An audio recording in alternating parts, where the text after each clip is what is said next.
va a ser hotel. Estilo y hotel. Querido Harold.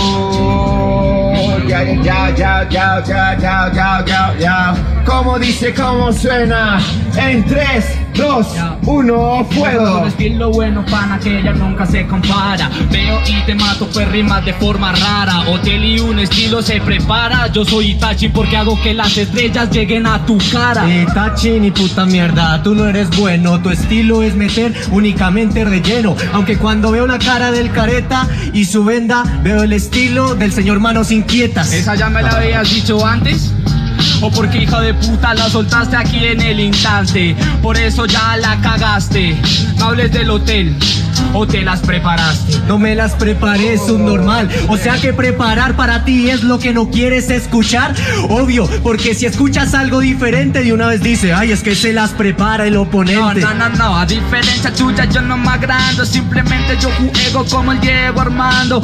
Tonto, entiende que te estoy matando y no ese estilo. Este árbol está alando. Eres como Diego Armando, yo armando líricas insanas, cínicas para matar al pana, para matarte a la mañana. Yo tengo el estilo de las llamas, me presento, soy Lucifer, estrella de la mañana.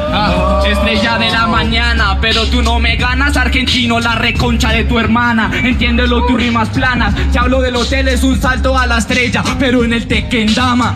En el Tequendama, por favor, si yo soy el que viene a mostrarte este hardcore, yo no creo que me ganes. Tú eres el estilo de copiar a los demás, del club de todos los fans. ¡Tiempo! Y vamos a conocer al ganador.